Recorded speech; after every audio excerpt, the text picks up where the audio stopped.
네, 여러분 혹시 옛날 찬송가에 그 어리신 주 예수라는 곡이 있는데, 찬송가가 있는데, 여러분 그거 다 아십니까? 실은 찬송가보다는 크리스마스 캐롤입니다. 그게 찬송가라고 찬송이 집어넣을 수가 없는 곡이에요. 찬송이 될 수가 없는 곡입니다. 뭐 여러분 다 아시죠? 그 어리신 예수 아시죠? 누울 자리 없어. 이것은 크리스마스 캐럴이라고 생각합니다. 굉장히 서정적인 시예요. 제가 좀 읽어드리겠습니다. 그 어린 주 예수 누울 자리가 없어요. 태어나는데 누울 자리가 없어요. 말 구유에 이제 태어난 거죠. 그 귀하신 몸이 구유에 있네. 저 하늘의 별들 반짝이는데 그 어린 주 예수 꼴 위에 자네. 그 이제 말이 먹는 그 지푸라기 위에서 잔다는 거죠. 저 육축 소리에 말이 소리를 내지 않겠어요? 소리에 아기 잠에서 깨나 그 순하신 예수 우시지 않네. 이게 굉장히 중요한 말입니다. 울지 않는단 말이에요. 예수님이. 보통 애가 일어나면 다 뭐예요? 갓난아기가 울죠? 근데 그분은 울지 않는다. 귀하신 예수를 나 사랑하니 새날이 밝도록 함께 하소서. 주 예수 내 곁에 가까이 계셔 그 한없는 사랑들 베푸시고 온 세상 아기들 다 품어주사 주 품 안에 안겨 살게 하소서. 예수님의 탄생을 둘러싼 그 장면을 묘사한 그런 노래입니다. 이 노래는 약 2000년 전에 베들레헴에서 일어난 사건들을 아주 낭만적으로, 아주 시적으로 그렇게 그려 놓았습니다. 하지만 오늘 저와 여러분은 이 찬송가의 가사를 그냥 넘길 수가 없습니다. 생각할 점이 있습니다. 어느 점에서 생각해야 되냐? 이 노래는 어린 주 예수 잠에서 깨지만 그 순하신 예수 우시지 않는다. 이 부분입니다. 잠에서 깨어났는데 우시지 않는다. 여러분, 아기 예수가 우셨습니까? 우시지 않았습니까? 이 질문이에요. 자, 일부 사람들은 이때 예수님이 우시지 않았다라고 강력하게 주장을 합니다. 이건 보통 주장이 아니에요. 여기 목을 건 사람들입니다. 왜냐하면 사람이 운다라는 것은 죄의 결과로 운다는 것입니다. 죄의 결과로 사람이 뭐예요? 우는 거예요. 실은 슬픔, 우는 거 왜 왔어요? 죄의 결과로 왔다 이거예요. 이 사람들의 주장은. 예수님은 그런데 성령으로 잉태되어서 동정녀 마리아에게 나셨기 때문에 인류의 그 죄인들처럼 죄를 물려받지 않았다는 거예요. 예수님께서 죄 없이 태어났다는 것입니다. 그래서 이 사람들은 예수님이 죄로 오염되지 않았기 때문에 예수님은 오실 수가 없다, 이렇게 주장을 합니다. 그들은 만일 예수님이 오셨다라고 그렇게 주장한다면 그때 그분은 하나님일 수가 없고 우리의 구주가 될 수가 없다. 굉장히 중요한 신앙을 갖고 있어요. 그래서 지금 그 어리신 예수에 이렇게 믿는 사람들이 여기다가 이런 찬송을 집어넣어 놓은 거예요. 예수님이 우시지 않네, 그냥 그렇게 어쩌다가 보니 시를 그렇게 쓴 게 아니고 이런 교리를 갖고 있기 때문에 이런 찬송을 찬송가에다 집어넣는 거예요. 이제 아셨죠, 여러분? 네. 그런데 또 반대 주장을 하는 사람들이 있습니다. 다른 사람들은 이제 반대로 주장합니다. 그들은 당연히 예수님은 오셨다고 주장을 합니다. 왜냐하면 아기들은 자기가 배고프거나 기저귀 바꿔달라고 할 때 뭘로 의사소통을 하냐, 몸이 아플 때 뭘로 의사하냐, 운다는 거예요. 의사 전달 방법이 우는 것밖에 없다는 것입니다. 그러면서 그들은 히브리서 2장의 말씀을 인용을 했습니다. 히브리서 기자는 예수님께서 히브리서 2장에 혈육에 속해 있다, 혈과 육을 가지고 있다, 또 범사에 그의 형제들과 같이 그의 형, 그 다음에 그 동생들과 같이 그는 하나의 가족을 이루셨다. 그래서 당연히 예수님이 혈과 육을 가졌고 형제들과 같이 되셨기 때문에 우셨다고 주장합니다. 그러면서 또 이들은 만약에 예수님이 우시지 않았다, 그러면 그는 인간이 아니라는 거예요. 말이 맞죠? 울지 않았어요. 태어났는데 울지 않았어. 그 인간이 아니다. 그러면 인간이 아니면 그는 우리를 구원할 구주가 될 수 있다 없다? 없다. 여기는 이해하시겠어요? 그러니까 지금 이게 신성과 인성, 하나님과 사람 되심의 중요한 주제를 가지고 이 찬송을 부를 것이냐 말 것이냐의 싸움이 벌어진 거예요. 여러분, 제가 이런 지금 기존에 있는 교회에서 부르는 찬송가들을 하나하나 해석을 하고 이런 배경을 따진다면 여러분, 우리가 부를 수 없는 찬송이 수두룩합니다. 부를 수가 없어요. 그럼 왜 우리는 이런 찬송을 부르고 있는가? 그럼 여러분 좀 연구를 해서 저한테 좀 가르쳐 주세요. 네? 그러니까 우리는 무조건 이 강대상에서 전파하면 무조건 하나님의 말씀이라고 아멘을 다 받아들였고, 또 교회가 이렇게 하자고 그러면 순종해야 되니까 다 따라했습니다. 그 기간이 여러분 1000년이었어요. AD 500년부터 1500년 동안 1000년 동안 로만 캐톨릭이 하나님의 말씀을 속이고 성도들을 비참한 지경으로 몰아넣습니다. 그래서 하나님이 종교개혁자를 통해서 이것이 아니다, 성경으로 빛을 비춰줬잖아요. 영이 떴어요. 그래서 뭐가 하나님의 뜻이고 아닌가를 분별하게 돼서 이제 진정한 참된 생명의 길로 가게 됐지 않았습니까? 그런데 다시 옛날 길로 우리는 돌아가고 있다. 지금 그 어리신 주 예수 우지 않네라는 이 크리스마스 캐럴의 주장을 살펴봄으로써 우리는 예수님의 두 본성, 하나님됨 신성과 인간됨 인성, 이 두 가지 논쟁에 대해서 잠깐 짧게 우리는 들었습니다. 이제 우리는 이런 질문이 생깁니다. 예수께서 어떻게 동시에 하나님이면서 사람인가 하는 거예요. 내가 늘 말씀드리지만 어떻게 동그라미면서 세모가 될 수 있을까? 세모인데 네모가 될 수 있을까? 이건 우리의 이성으로는 설명을 할 수가 없어요. 그러니까 우리의 이성으로 이걸 관찰하고 해석하고 분석을 하면 답이 나오는 것이 아닙니다. 그러면 기독교는 하나님이 세우신 종교가 아닌 것입니다. 이 진리가 내 이성으로 이해가 다 되어진다. 그때 그것은 진리가 아닙니다. 그것은 학문이죠. 그건 종교적인 윤리 도덕이죠. 예수께서 사람으로 오셨어요. 그런데 여전히 하나님을 유지하셨습니까? 예수께서 사람이 되었을 때 그러면 하나님 되시기를 멈추셨습니까? 사람이면서 동시에 하나님이 계속 유지가 되었습니까? 아니면 사람으로 오셨을 때 하나님 되시면 끝난 것입니까? 이걸 우리가 오늘 살펴볼 거라고요. 우리는 무조건 예수 믿으면 천당, 구원. 나는 예수 믿으니까. 도대체 우리가 믿는 예수는 누군가요? 그것을 예수님을 사람과 하나님을 이라는 것으로 설명해 보세요. 그러면 그걸 설명해 줄 사람이 얼마나 있을까요? 초대교회 성도들은 오늘도 계시록을 통해 살펴봤지만 다 설명할 수 있었어요. 왜요? 그들은 하나님의 말씀이 교회의 본질이라는 걸 알았기 때문에 끊임없이 말씀을 설교하고 말씀을 가르치고 만나서 말씀을 서로 배우고 교제하고, 그래서 사도 바울이 내가 에베소 교회에서 밤낮 쉬지 않고 그랬어요. 밤낮 쉬지 않고 내가 3년 동안 이 교회를 가르쳤다고 말했어요. 우리는 그런 교회가 돼야 돼요. 그런 교회가. 여러분 쉬면 뭐 할 건데요? 뭘 볼 건데요? 어떤 음성을 들을 건데요? 여러분 쉬면 뭘 할 건데요?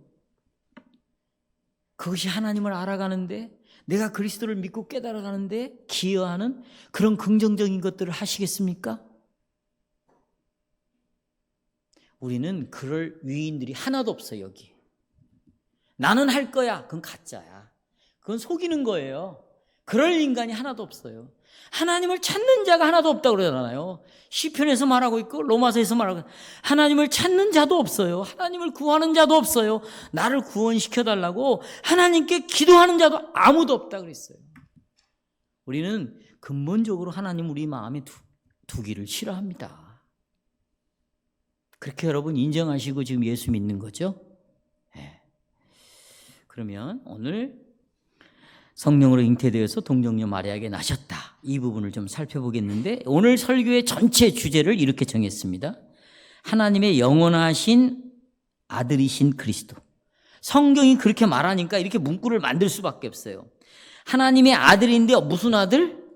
영원전부터 계셨어요. 그 그리스도께서는 그런데 그런 분이 우리를 위해 자기를 비웠대요. 비워 종이 되셨다는 거예요. 세 가지 말씀을 드립니다. 첫째, 그리스도께서 하늘의 영광과 부요함을 포기하셨단 말이에요. 응? 그런 동안에도 예수님은 여전히 뭐셨다? 하나님이셨다 말입니다.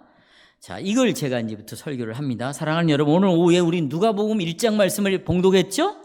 자, 누가는 천사 이름이 있습니다. 누구? 가브리엘이 동정녀 마리아에게 나타나서 갑자기 뜬금없이 하는 말이 너 하나님의 은혜를 입은 자요? 아들을 낳을 것이다. 그 마리아가 충격을 받았어요. 왜냐하면 이 일은 돌에 맞아 죽을 일이거든요. 처녀가 임신을 했다. 밖으로 끌려가서 곧바로 죽습니다, 여러분. 이 두려운 일인데 아니 어찌 이런 일이 가능합니까? 라고 가브리엘에게 물었습니다. 왜냐하면 마리아는 처녀였거든요. 남자를 한 번도 상대해 본 적이 없는 그런 여자였습니다. 그때 천사가 대답하죠. 자, 핸드아웃 보시면 누가복음 1장 35절에 같이 읽겠습니다. 1장 35절 성령이 네게 임하시고 지극히 높으신 이의 능력이 뭐했다? 너를 덮었다 그랬어요. 이러므로 나실 바 거룩한 자는 누구의 아들이다? 인간적으로 말하면 이런 일이 어떻게 일어날 수 있습니까? 불가능합니다. 하지만 천사는 이미 이런 자를 선택을 해서 이미 임신을 시킨 여자가 있다. 그게 37절에 가브리엘은 엘리사벳이 이미 6개월째 임신 중이다 그랬어요. 대저 하나님의 말씀은 능치 못하심이 없다. 이렇게 해주니까 그러면 천사님 잠깐 기다리세요. 내가 가브리엘을 찾아가서 보고 오겠습니다. 그게 아니고 말씀대로 그렇게 이루어지기를 원합니다. 그랬어요. 이게 보세요. 이게 믿음을 지키고 있었던 자예요. 한쪽에서는 예수를 십자가에 못 박는 자들이 있는가 하면 마리아를 비롯해서 사가랴와 엘리사벳, 한나, 시므온 이런 사람들은 주님의 메시아 육신을 먹고 이 땅에 오실 것을 간절히 기다렸고 심지어는 들판에서 어린 양을 치는 목동들도 예수님을 기다렸습니다. 그래서 그들에게 알려준 거고 동방박사 세 사람 이 사람들은 저 외국인들이에요. 근데 이들은 이미 이 복음을 듣고 알고 있었어요. 이걸 이해하려면 여러분 바벨론 시대 포로 시대로 가야 됩니다. 다 설명할 수 없고 이런 자들이 끝까지 믿음을 지켰고 이런 자들에 의해서 그리스도가 부활하시고 또 승천하시고 또 이런 자들에게 계속 복음이 전해지시고 그러면서 교회가 살아남을 수 있었던 것이에요. 오늘 오전 설교와 연결이 되죠. 그래서 마리아가 확신을 합니다. 이 말씀으로부터 우리는 예수 그리스도의 사건이 그냥 일반적인 탄생이 아니다. 이것을 우리가 알 수 있습니다. 그럼 어떻게 탄생했는가? 성령의 능력으로 탄생했다. 성령의 능력으로. 그러니까 인간으로는 절대적으로 불가능한데 하나님이 성령을 통하여 잉태시킨 거예요. 이건 어디에서 나타나는가? 아브라함이 이삭을 낳을 때도 똑같았습니다. 사라가 부인이 경수가 다 끊겼어요. 아이를 낳을 수가 없습니다. 생물학적으로 불가능한 거예요.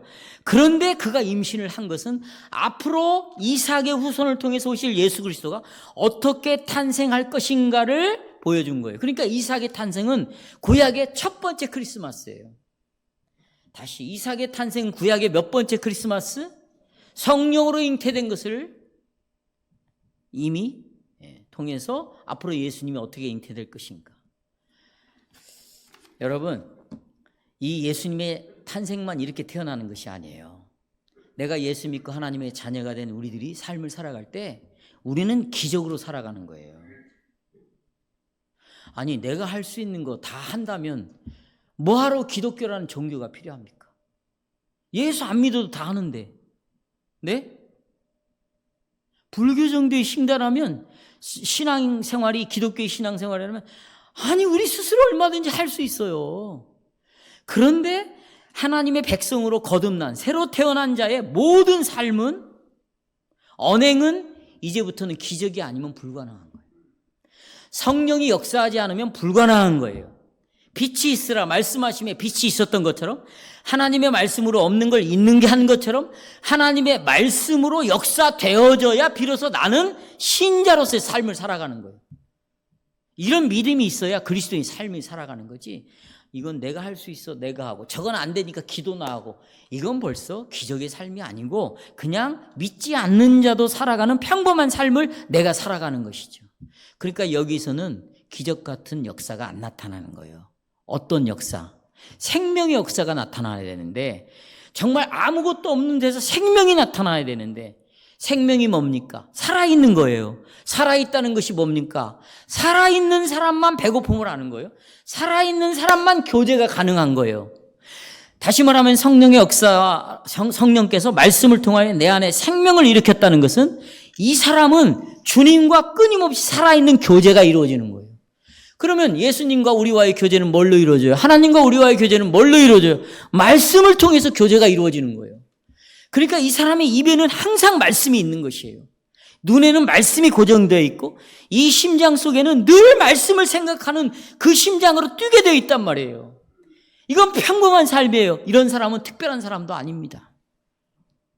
그렇게 우리를 만들어 주셨어요. 그러니까 예수님만 기적같이 탄생하는 것이 아니고, 예수를 믿는 우리의 삶도 다 이제는 무슨 인생이다? 기적의 인생이 되는 것입니다.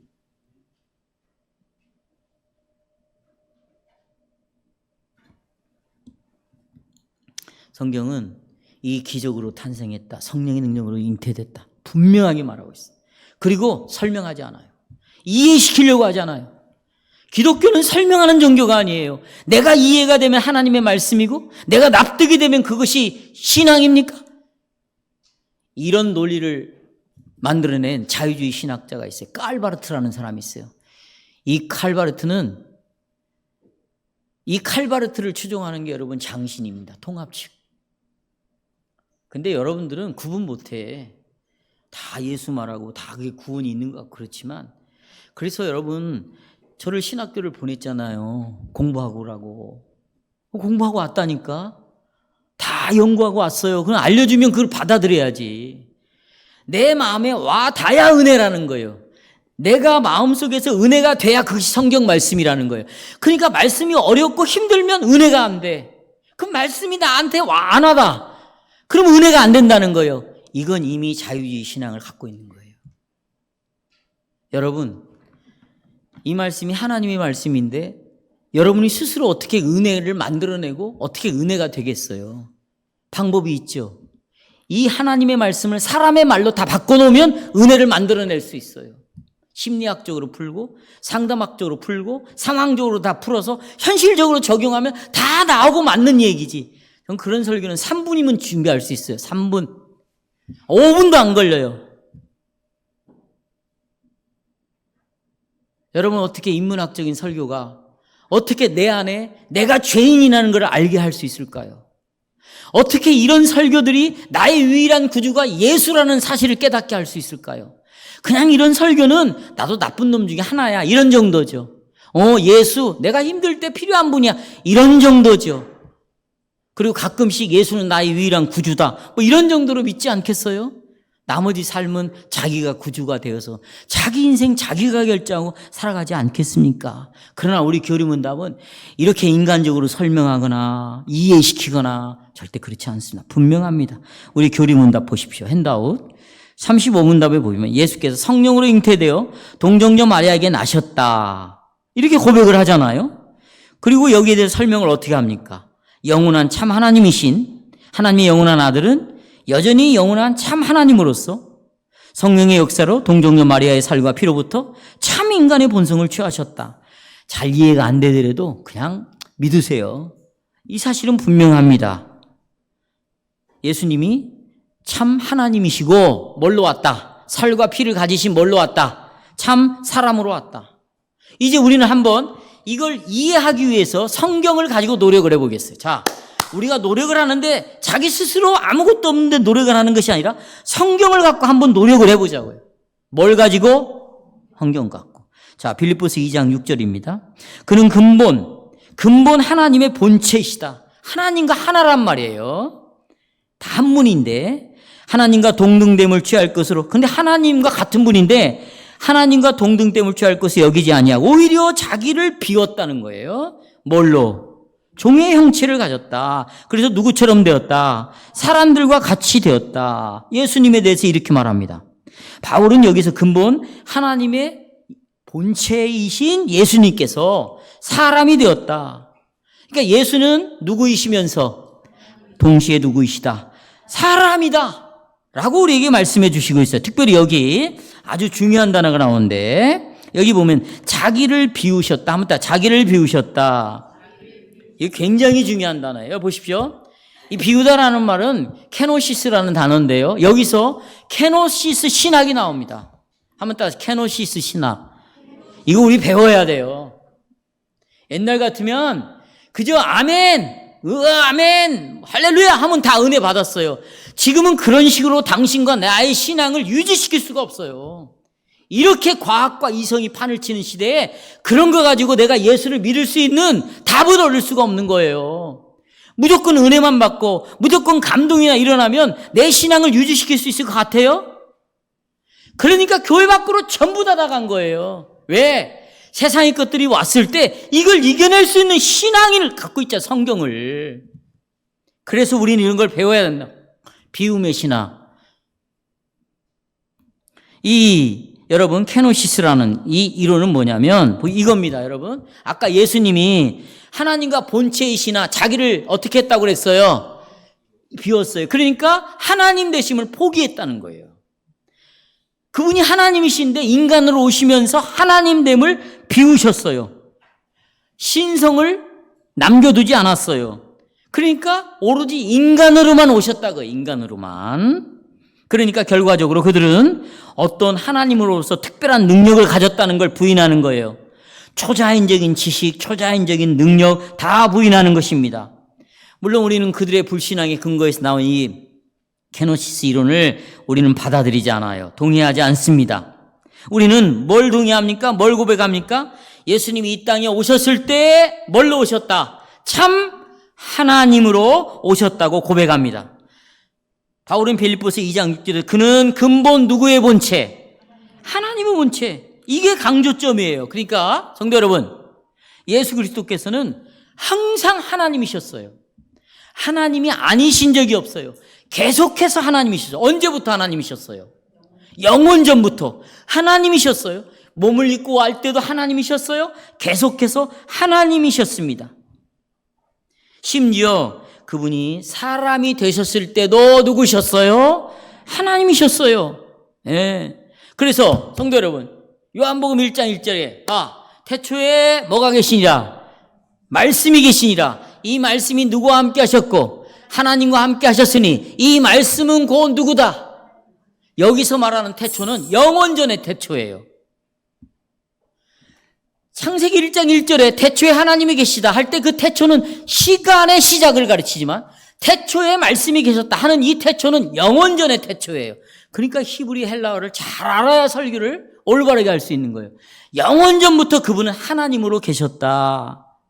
그리고 계속해 육신의 몸을 입고 오셔서 우리 가운데 뭐 하셨다? 거하셨을 때도 뭘로 거하셨어요?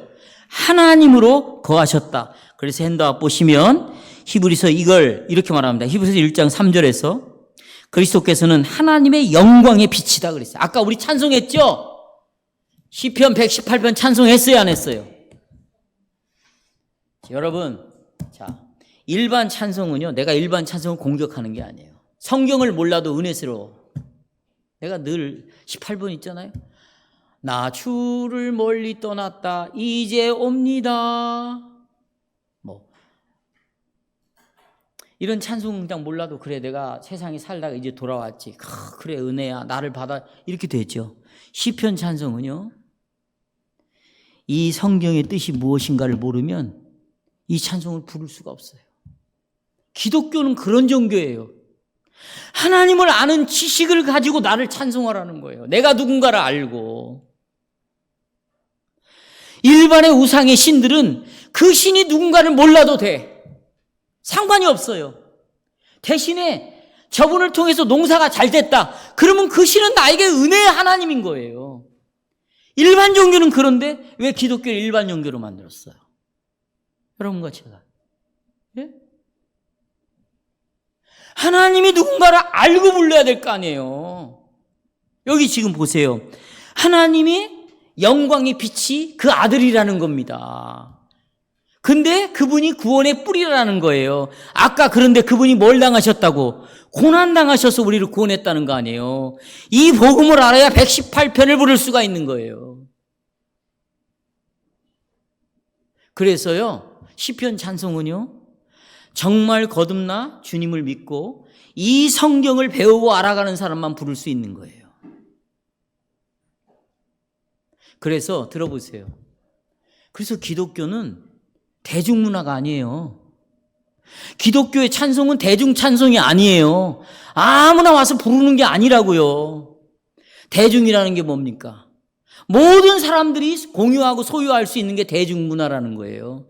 근데 성경, 기독교, 하나님은 모든 사람이 소유할 수 있는 하나님 종교, 말씀, 찬송이 아닙니다, 여러분. 하나님이 선택해서 구원을 시키고 교회 안에서 정상적으로 성경을 통하여 하나님을 아는 지식을 가지고 있는 사람들만 부르는, 그리고 예배를 드릴 수 있게 만들어 놨습니다. 그래서 이스라엘 백성들만 선택을 해서 그들을 통해서만 찬송을 부르게 하고 제사를 드리게 하고 하나님을 경외하게 만들었잖아요. 이방인들 중에 누가 그랬습니까?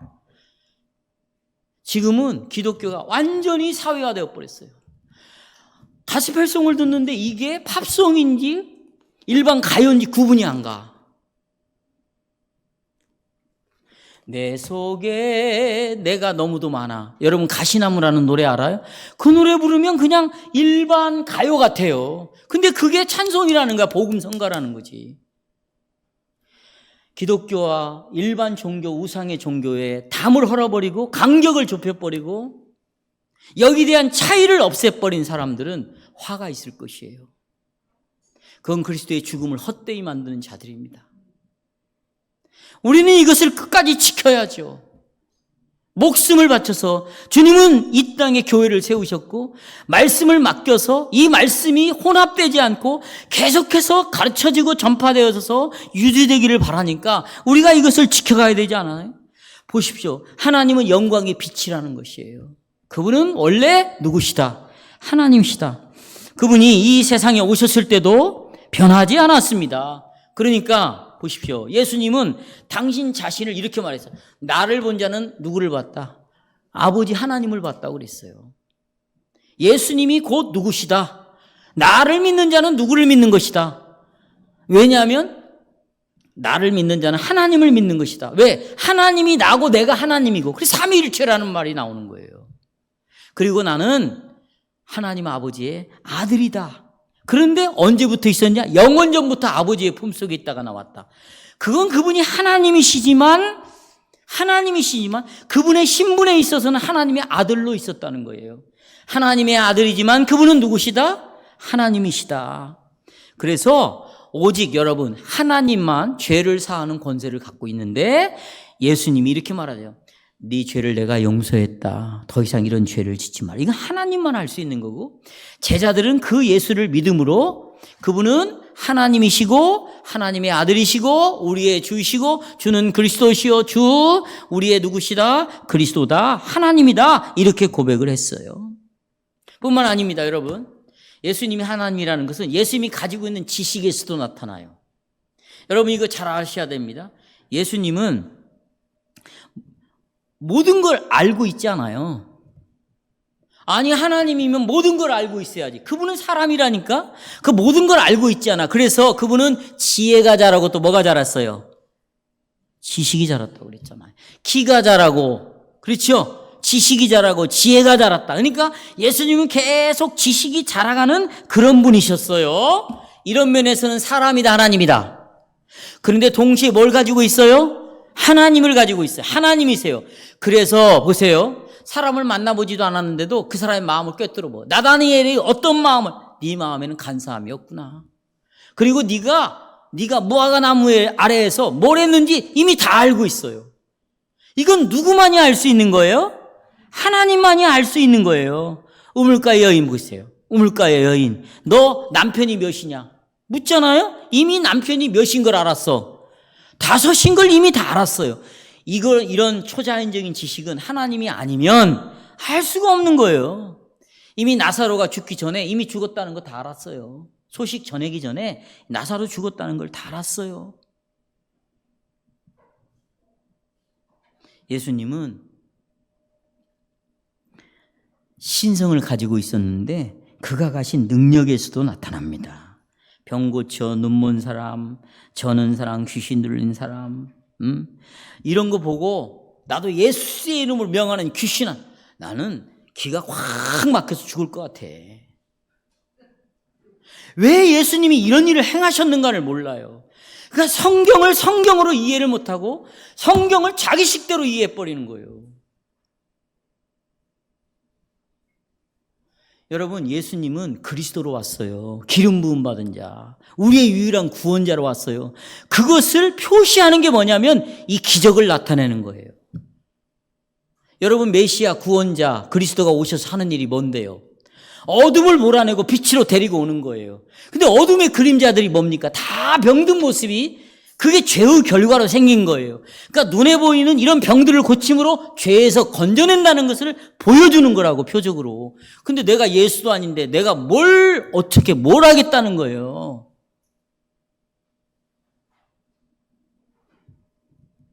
저하고 안 맞는 사람도 있어요. 이 중에. 나는 그렇게 생각하지 않는다. 그러면 저한테 오셔야 돼요. 그리고 당신이 왜 그것이 성경적인지 저한테 말하셔야 돼요. 만약에 그것이 성경적으로 증명을 해내지 못하면 당신 생각을 바꾸세요. 그거 큰일 날 문제입니다. 예수님이 메시아임을 드러내는 것이 그 기적이었어요. 기적, 병 고치는 것, 죽은 자 살려내는 것. 그리고 예수 그리스도를 믿도록 해야 되잖아요. 구원자로. 그러기 위해서 믿도록 돕기 위하여 이런 기적을 베풀었던 것이죠. 그걸 통하여 예수님이 진정한 하나님이시다 라는 것을 우리에게 보여주셨습니다. 자, 그리스도께서 당신의 신성, 하나님을 비우셨다는 사실은 사도 바울이 여기 핸드아웃 보시면 골로새서에서도 분명히 말하고 있는데, 이분이 하나님이시다는 것을, 아버지께서는 모든 충만으로 예수 안에 거하시기를 기뻐했다. 아버지가 예수님 안에 계신다는 거예요. 왜? 이분이 하나님이시니까. 골로새 2장 3절, 지혜와 지식의 모든 보화가 누구 안에 감춰져 있대요? 예수님 안에 다 감춰져 있대. 이 지혜와 지식의 보화는 누구만 알고 있는 건데? 하나님만 알고 있는 건데 그것을 예수님도 가지고 있다는 거예요. 9절에 그리스도 안에는 신성의 모든 충만이 육체로 거하신다. 그러니까 하나님의 모든 것들이 예수님 육체 안에 다 들어있다는 거예요. 그러니까 예수님은 사람이면서 동시에, 그러니까 뭐가 되는 거예요? 자, 그러면 여러분, 중요합니다. 그런데 이분이 육신의 몸을 입고 왔어요. 그러면 사람으로 왔을 때 그럼 뭐가 변했냐는 거예요. 뭐의 변화가 왔냐는 거예요. 뭐의 변화가 왔냐는 거예요. 이거예요. 변화가 오셨어요. 사람의 몸을 입음으로. 여러분, 그리스도는요, 하나님의 영광, 영의 부요함, 그리고 이 모든 피조물을 다스리는 주권, 통치권을 갖고 있는데 변화가 와서 사람이 됨으로 이걸 포기하셨다는 거예요. 하나님의 부요함을 포기하셨다는 거예요. 이게요, 우리는 잘 이해가 안 가는 거예요. 왜? 우리는 예수 믿고 어떻게 했든지 높아지고 싶은 거예요. 부자 되고 싶고 성공하고 싶고 행복해지고 잘 먹고 잘 살고 싶어 하는 거예요. 그런데 예수님은 이 부유함에서 가난함으로 오셨단 말이에요. 그러니까 상향적이에요, 하향적이에요. 근데 우리는 예수 믿고 상향적이 되고 싶어 해요. 그냥 내가 예수 믿는 예수가 이런 내용을 말한다면 나하고는 안 맞는 거지. 그러니까 이런 말씀들이 안 와닿는 거예요. 그분은 영광을 포기하셨어요. 하늘의 부유함을 포기하셨어요. 그분이 하나님 되심을 포기한 게 아니에요. 하나님이 가지고 있는 그 권세, 능력, 영광, 모든 피조물들이 그분 앞에서 무릎을 꿇고 경배하는 경배, 이런 것들을 사람이 됨으로 다 포기했단 말이죠. 그렇다면 내가 이런 예수를 믿게 되었다면 내가 가지고 있는 영광과 부유함과 권세와 그리고 내가 받을 수 있는, 누릴 수 있는 모든 것을 우리도 내려놓겠다는 겁니다. 이게 신자라는 거예요. 근데 어떻게 교회 안에서 어떻게 해서든지 뭔가를 찾아보겠다고, 얻어보겠다고, 뭔가를 한번 내가 획득해 보겠다고, 우리가 그런 생각을 갖는다면 기독교의 이 건물 십자가 다 떼야 돼요. 기독교는 그런 종교가 애당초가 아니에요. 자, 이분은 사람으로 오셨을 때 하나님 되심을 절대 포기하지 않았어요. 그러나 변화된 것이 뭐냐? 그 놀라운 존귀와 영광과 하나님의 그 놀라운 부유함을 포기하셨다. 그리고 어떻게 해요? 보세요. 이 땅으로, 하늘에서 이 땅에 오셨다는 것 자체가, 그렇죠? 아주 비천한 환경에서 태어났습니다. 누추한 가운데 태어났습니다. 왜요? 이유는 하나예요. 왜 하늘의 영광을 포기하고 이렇게 모든 가난한 자들과 함께 했을까? 가난이라는 것은 영적인 이 죄인들과 함께 했을까? 이런 말이에요. 그건 우리를 구원하기 위한 한 가지입니다. 우리를 뭐 하기 위해서? 그리고 예수님이 그러죠. 여우도 굴이 있다. 여우도 집이 있어요. 새도 집이 있다. 인자는 머리 들 곳도 없다. 그래서 보세요. 저희 집사람하고 어제 한 얘기예요. 우리도 저런 어디 바닷가에 저런 조그마한 집이라도 하나 있어요. 뭐 TV에 나오니까. 그래서 우리 둘이 이제 그런 얘기를 나눴어요. 주님은요, 다 빌려 썼어. 내가 그랬어요. 잠잘 집도 빌렸고, 설교할 배도 빌려서 타고 다녔고, 타고 갈 짐승도 빌렸고, 6월절 기념할 때 빌려서 방을, 심지어 죽을 땅도 없어, 매장도. 그러니까 빌려서 매장을 한 거 아니에요. 그리스도께서는 하나님과 동등됨을 여기지 않고 자기를 낮춰 종이 되었어요. 이유는 뭘까요? 두 번째입니다. 우리를 섬기기 위해서요. 우리를. 7절, 그리스도께서 자기를 비워, 같이 읽어볼까요? 시작. 그리스도 오히려 자기를 비워 종의 형체를 가져 뭐와 같이 되었어요? 사람과 같이 되었어요. 여기 벨직 신앙고백서 18항을 읽어보세요. 집에 가서. 자, 여러분. 자, 예수님이 사람과 같이 되었어요. 예수님이 이 세상에 있는 동안에 예수님을 만난 사람들은 다 예수님을 사람으로 봤어요. 하나님으로 안 봤다고요. 그냥 보통 사람으로 생각했어요. 그리고 예수님은 그래서 사람이니까 가족이 있었습니다. 어머니와 형제들이 있었어요. 배고프고 목이 말랐어요. 그래서 물을 마셨어요. 음식을 드셔야 했어요. 걸으면서 이야기했습니다. 지쳐서 잠에 쓰러졌어요. 나사로가 죽었다고 했을 때 그 가족이 얼마나 슬퍼했어요. 예수님도 같이 울어줬어요. 십자가를 지시기 전에 내 심장이 터져 너무 걱정이 많아가고 죽을 것처럼 되었습니다. 하나님께 자기의 심장을 토로했습니다. 예수님은 참 사람이었어요. 그러면 성도 여러분, 왜 예수님이 이 육신의 몸이 필요했을까요? 들어보세요. 왜 육신의 몸이 필요했을까요? 여러분과 저를 구원하기 위해서예요. 자, 여기 집중하세요. 우리는요, 아담과 하와는 사람이었어요. 사람이 죄를 지었어요. 공의로우신 하나님은 사람이 죄를 지으면 사람이 죄값을 갚으라는 거예요. 그래서 마귀에게 아니면 뱀에게 너는 정령 죽으리라 이렇게 말한 것이 아니에요. 선악과를 따먹은 아담과 하와에게 너는 정령 죽으리라 따먹었어요. 죽음이 찾아왔어요. 그러면 이 죄값인 죽음을, 죄의 싹슨 사망인 이 사망을 누가 값을 치러야 돼요? 사람이 치러야 돼요. 내 대신에 다른 사람이 대신 갚아줄 수 없어, 죽음을. 그럴 의인도 없고 또 내 대신에 다른 피조물이 내 죄값을 치를 수가 없어요. 반드시 사람이어야만 내 죄값을 치를 수 있어요. 그래서 예수님이 사람으로 오신 거예요. 그런데 그분은 뭐가 없으셔? 죄가 없으셔요. 여러분, 두 번째, 사람으로 오셔야만 우리 죄값을 치를 수 있어요. 그리고 사람으로 오셨어요. 또 하나, 하나님께서 죄값을 받을 때는 흠이 있는 건 죄값으로 안 받아요.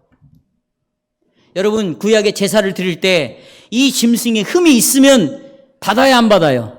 안 받죠. 그러니까 이들이 제사를 드리기 전에, 예배를 드리기 전에 일주일 전부터, 아니 오래전부터 살피는 거예요. 흠이 있나 없나.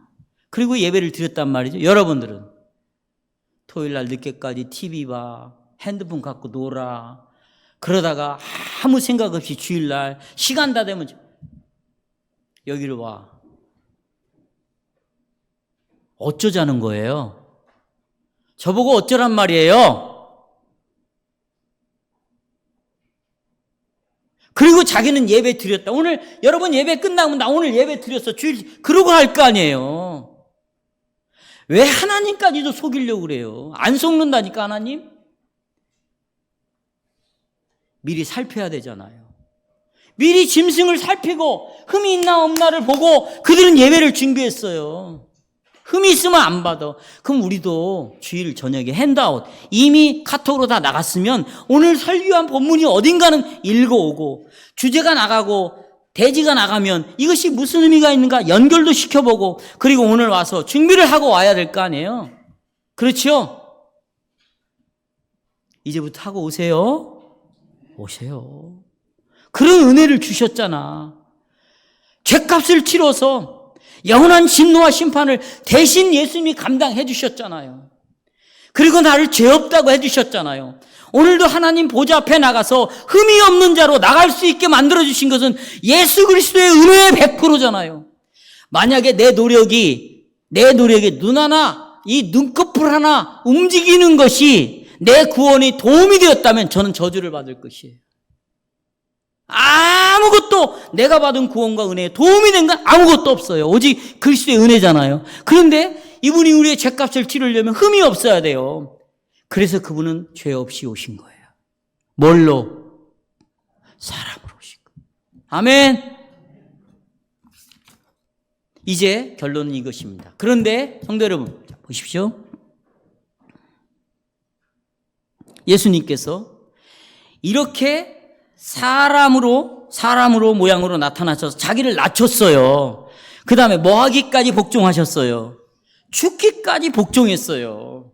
자, 저를 보십시오. 내가 이렇게 하나님의 영광과 주권, 하나님의 그 권세, 내 모든 것이 내 거야, 이 세상에 있는 것. 나는 그런데 내 것이라고 한 번도 주장을 안 했다. 나는 그걸 다 포기했다. 머리 들 것도 없었다. 다 빌려 쓰고 갔다. 왜? 너희들을 구원하기 위해서. 그렇게 낮아졌다. 종이 되었다. 그러면 너희들이 나를 믿는다면 어떻게 살아야 되겠니? 그러니까 성도 여러분, 예수를 믿는다는 것은 이런 말이에요. 예수와 한 번도 떨어짐 없이 살아갈 수 있는 존재가 되었다는 거예요. 그런데 나는 그걸 잊어버리니까 떨어져 있다고 생각하는 거예요. 예수님은 한 번도 떨어져 본 적이 없어요. 그래서 내가 네 안에 거하고 너는 누구 안에 거한다고 말해요? 내 안에 거한다고 말해요. 예수님은 한 번도 우리를 분리하지 않았어요. 예수님은 한 번도 우리를 가까이 두신 적이 없어. 한 몸이 되었어요. 그래서 주님은 나의 포도나무에 난 주님의 뭐라고 그래요? 가지예요. 주님은 나의 머리고 나는 주님의 뭐라고 그래요? 몸이라고 말하는 거예요. 그렇다면 이 몸은 머리에 의해서 변화가 오는데 주님이 이렇게 낮아지셨다면, 고난의 길을 가셨다면, 값을 지불했다면, 나를 하나님의 자녀가 되게 해요. 예수님이 버림당함으로 내가 버림당하지 않았다면, 내가 지옥을 가야 되는데 그분이 음부에까지 내려가셨다면 나는 어떻게 살아야 될까? 어떻게? 여기 나와요. 네 권리 주장하지 말라는 거예요. 너 찾지 말라는 거예요. 제발 나 좀 찾지 말라는 게 내 자신.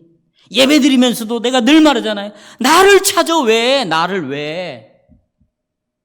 교회 안에서 왜 나를 확인하냐고. 가정에 돌아가서 왜 자꾸 남편을 확인하려고 그러고 아내를 보려고 그러냐고. 그러니 변화가 안 되는 거예요. 주님은 모든 것을 포기하셨어요. 자기 십자가를 졌어요. 그러니 나를 따라오려 그러면 누구를 부인하래요? 나를 부인하라. 여러분, 살아서나 죽어서나 내 몸과 영혼은 내 것이 아니고 누구 것이에요? 여러분이 그렇게 살아서 그렇게 된 게 아닙니다. 우리가 이 말씀대로 다 사니까 구원받은 것도 아니고 신앙생활을 하는 게 아니에요. 나는 그렇게 못한다니까. 그러나 말씀이 그렇게 하시겠다고 약속하셨으니 나는 그 약속을 믿는 거죠. 나는 내 것으로 여기고 살아도 이미 예수님은 네 몸 영혼 예수님 것이라고 말씀하셨으니까 그래요. 나는 주님의 것입니다. 이렇게 돌아가는 게 신앙생활이에요. 따라서 돌아갑시다. 약속으로 돌아갑시다. 자기를 부인하십시오. 십자가의 길을 가십시오. 때로는 여러분의 물질이 손해볼 수 있습니다. 여러분 그리스도를 가는 길 때문에 따라가는 길 때문에 여러분이 눈물을 흘릴 수 있습니다. 오늘 계시록에서 말하는 것처럼 조롱을 받을 수도 있고 여러분이 정말 버림을 당할 수도 있어요. 하지만 내 안에는 참 사람이요 동시에 참 하나님이신 그리스도가 내 안에 계시고 그분이 나를 그런 삶으로 이끌어 가심으로써 예수님이 참 사람으로서 무엇을 포기하고 살았는가를 우리를 통해서 세상에 알려주고 그 모습을 보고 사람들이 나도 예수 믿겠다고 오게 하는 거예요. 근데 먼저 이것을 어디서부터 하자고요? 가정에서부터 해야 돼요. 어디서부터?